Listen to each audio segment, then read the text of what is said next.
सभी संतों को नमन, सभी संतों को बंदगी।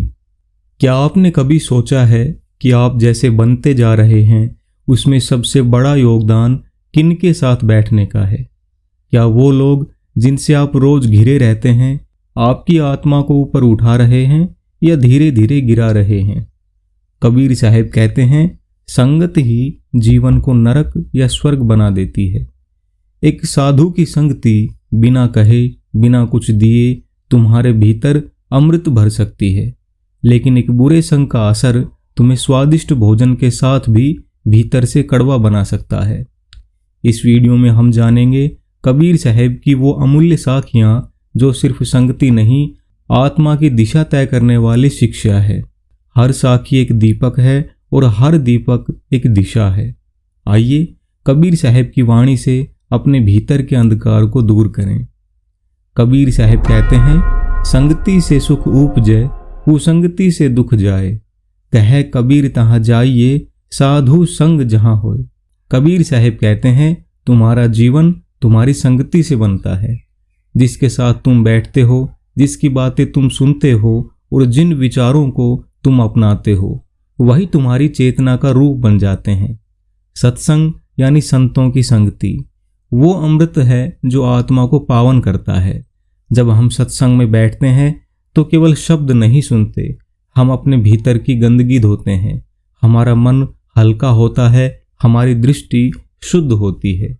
लेकिन अगर हम कुसंगति में फंस जाएं, जहां लोभ, मोह, निंदा और अहंकार का विष फैला हो, तो धीरे धीरे भीतर का आनंद सूख जाता है, जीवन भारी लगने लगता है और आत्मा प्यास से तड़पने लगती है।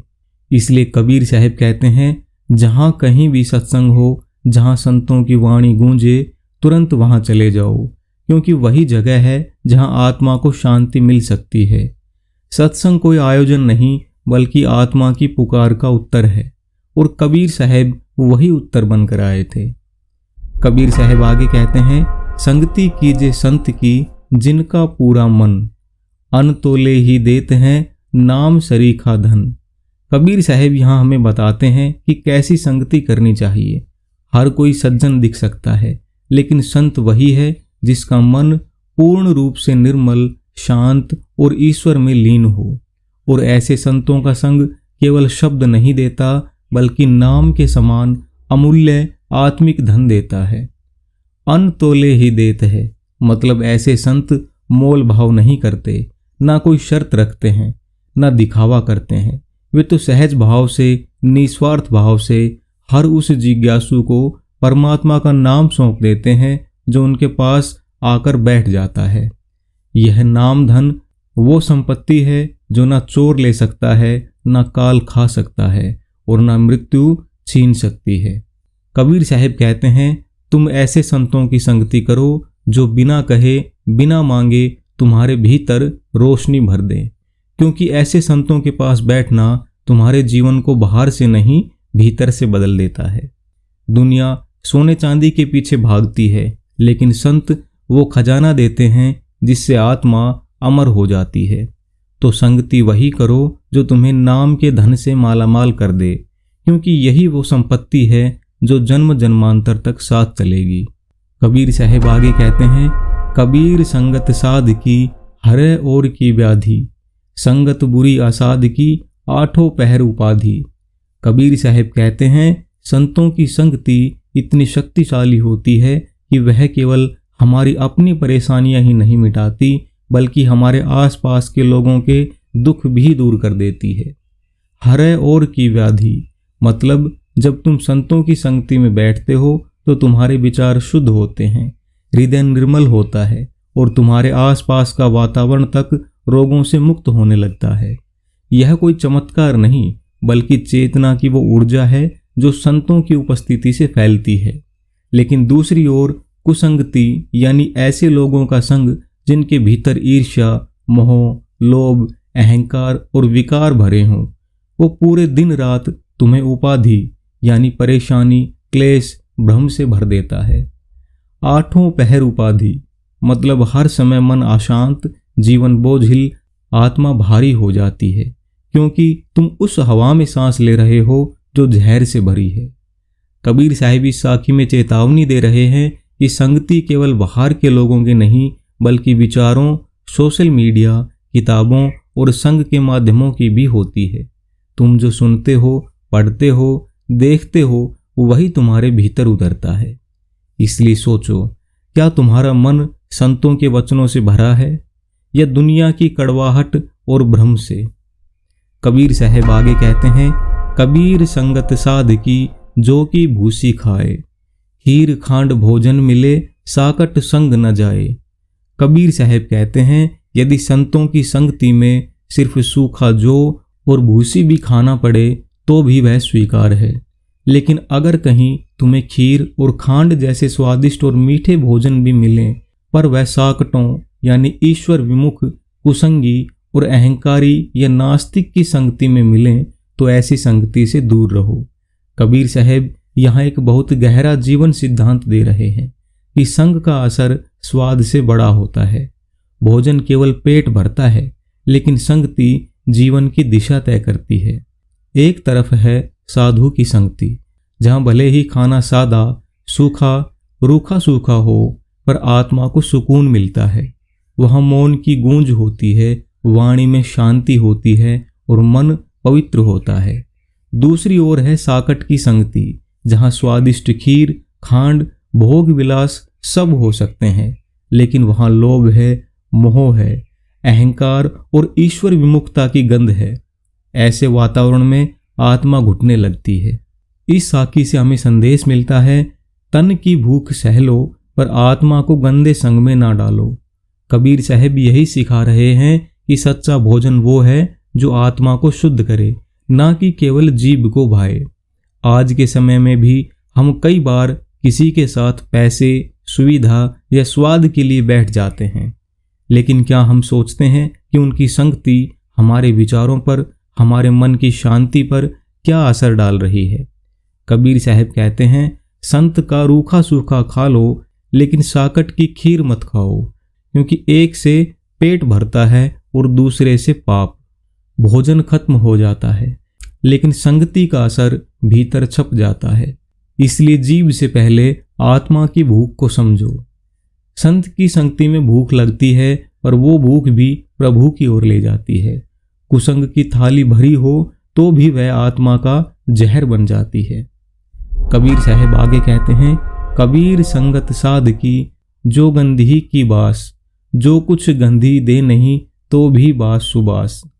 कबीर साहब कहते हैं, संत की संगति वैसी ही है जैसे किसी इत्र बेचने वाले गंधी की दुकान पर बैठना। भले ही वह गंधी आपको कोई इत्र ना दे, फिर भी उसके पास बैठने से शरीर और कपड़ों में सुगंध आ ही जाती है। ठीक वैसे ही संतों की संगति में बैठने मात्र से ही बिना कोई उपदेश या ज्ञान लिए भी हमारे मन, वचन और विचारों में सुबास यानी पवित्रता, शांति और शुभ भाव भर जाता है। यह साखी कहती है, सच्चे संत किसी को बदलने का दावा नहीं करते, लेकिन उनकी संगति स्वयं बदल देती है। जैसे गंधी के पास बैठने से बिना कहे ही इत्र की खुशबू लग जाती है, वैसे ही संतों के पास बैठने से हमारे भीतर के विकार, घमंड, लोभ और अशांति धीरे धीरे सुगंध की तरह मिटते चले जाते हैं। और जो आता है वो है प्रेम, नम्रता, ध्यान और शांति। संत की संगति मांगनी नहीं पड़ती, वह चुपचाप असर करती है। कबीर साहब यह भी कहना चाहते हैं कि सत्संग का लाभ पाने के लिए हमेशा कोई ज्ञान या प्रवचन लेना जरूरी नहीं, सिर्फ मौन में बैठना ही काफ़ी है। क्योंकि संत की उपस्थिति ही एक प्रकार की ऊर्जा है जो हमें बिना शब्दों के भी रूपांतरित कर सकती है। सच्चे साधु का संग इत्र की बोतल नहीं, इत्र की हवा है। जो उनके पास बैठे वो भी महकने लगता है। इसलिए कबीर साहब कहते हैं, अगर कोई उपदेश ना मिले, कोई ज्ञान ना मिले, तो भी संत की संगति मत छोड़ो, क्योंकि उनका मौन भी तुम्हारी आत्मा को सुगंधित कर देगा। क्योंकि उनका मौन भी तुम्हारी आत्मा को सुगंधित कर देगा। कबीर साहब आगे कहते हैं, रिद्धि सिद्धि मांगो नहीं, मांगो तुम पे यह, निसुदिन दर्शन साध का कहे कबीर मोहि दे। कबीर साहब कहते हैं, मैं तुमसे हे प्रभु धन, वैभव, चमत्कार या सिद्धियां नहीं मांगता। मैं तो केवल इतना मांगता हूं कि हर दिन मुझे संतों का दर्शन, सत्संग प्राप्त होता रहे। रिद्धि सिद्धि यानी चमत्कारी शक्तियां, लोगों को प्रभावित करने वाले योग बल, इन सब के आगे कबीर साहब कहते हैं, मेरे लिए तो एक ही वरदान काफी है कि मुझे हर दिन एक सच्चे साधु का दर्शन मिल जाए। इस साखी में कबीर साहब की आत्मा की सबसे पवित्र मांग प्रकट होती है। वे कोई दुनियावी चीज नहीं मांगते, ना धन, ना सिद्धियां, ना चमत्कार, बल्कि वो मांगते हैं संतों की संगति हर दिन हर पल। क्यों? क्योंकि कबीर साहब जानते हैं जहाँ साधु है वहाँ ईश्वर है, जहाँ संत है वहाँ शांति है, और जहाँ सत्संग है वहाँ आत्मा का कल्याण होता है। कबीर साहब यह सिखाते हैं कि प्रभु से मांगने की कला भी एक साधना है। अधिकतर लोग प्रभु से कुछ पाना चाहते हैं, लेकिन कबीर साहब सिर्फ साधु का संग चाहते हैं, क्योंकि वो जानते हैं संतों का संग ही उन्हें सब कुछ दे देगा। यह साखी हमें सिखाती है कि अगर तुम जीवन में कुछ भी नहीं मांगो, लेकिन एक सच्चे संत का साथ मांग लो, तो वह एक साथ ईश्वर, ज्ञान, प्रेम और मुक्ति का द्वार खोल देगा। जिसने साधु का दर्शन मांगा उसने खुद ईश्वर को चुन लिया, और जिसने सिर्फ चमत्कार मांगे उसने सच्ची खोज को खो दिया। कबीर साहब कहते हैं, नहीं चाहिए मुझे सिद्धियां ना अद्भुत शक्तियां, बस एक ही वरदान दे दो प्रभु, हर दिन एक सच्चे संत की छाया में बैठ सकूं, बस वही मेरा स्वर्ग है। कबीर साहब आगे कहते हैं, कबीर संगत साधकी निष्फल कदी न होए, होसी चंदन बासना नाम न कहसी कोय। कबीर साहब कहते हैं, संतों की संगति कभी भी निष्फल नहीं जाती। भले ही तुरंत कोई परिणाम ना दिखे, भले ही तुम कुछ पाओ नहीं, लेकिन वह संगति तुम्हारे भीतर सुगंध की तरह असर छोड़ती है। जैसे चंदन की लकड़ी में सुगंध होती है, लेकिन अगर कोई उसका नाम ना भी ले फिर भी उसकी महक सबको भा जाती है, उसी तरह संतों का संग नाम लिए बिना भी जीवन में महक भर देता है। यह साखी सत्संग के मौन चमत्कार की बात करती है। कई बार लोग सोचते हैं, मैं तो संतों की संगति में गया लेकिन कोई अनुभव नहीं हुआ, या मैंने सत्संग सुना पर कुछ खास समझ नहीं आया। तो कबीर साहब कहते हैं, रुको, धैर्य रखो, क्योंकि संत का संग कोई तुरंत फल वाला सौदा नहीं है। वह तो धीमे धीमे आत्मा में बसी सुगंध है। जैसे तुम चंदन के पास बैठो तो वह तुम्हें कुछ कहेगा नहीं, पर उसकी सुगंध तुम्हारे वस्त्रों, त्वचा और चेतना में बस जाएगी। उसी तरह संत के पास बैठना, उसकी मौन ऊर्जा में समाना, बिना कहे, बिना शोर के भी तुम्हारी आत्मा को शुद्ध कर देगा। सत्संग का प्रभाव शब्दों में नहीं, चेतना के स्तर पर होता है। तुम भले ही कुछ ना समझो, पर सत्संग में बैठने से तुम्हारे भीतर का जहर कम होता है, तुम्हारी सोच बदलती है, तुम्हारे कर्मों की दिशा बदलती है, चुपचाप मौन में सुगंध की तरह। संत की संगति कोई भाषण नहीं, एक सुगंध है जो भीतर उतर जाती है। कबीर साहब कहते हैं, अगर तुम बस बैठ भी गए किसी सच्चे साधु के पास, तो समझो कि जीवन को वो दिशा मिल गई जो शब्दों से नहीं, सुगंध से चलती है। तो देखा आपने, कबीर साहब ने संत संगति को कितना ऊंचा स्थान दिया है। उन्होंने ना धन मांगा, ना चमत्कार, बस मांगी तो केवल एक चीज, हर दिन साधु का संग। क्योंकि वो जानते थे जिसे साधु की संगति मिल गई उसे फिर कुछ मांगने की जरूरत ही नहीं बचती। वहाँ प्रेम है, शांति है और मोक्ष की ओर जाने वाली राह है।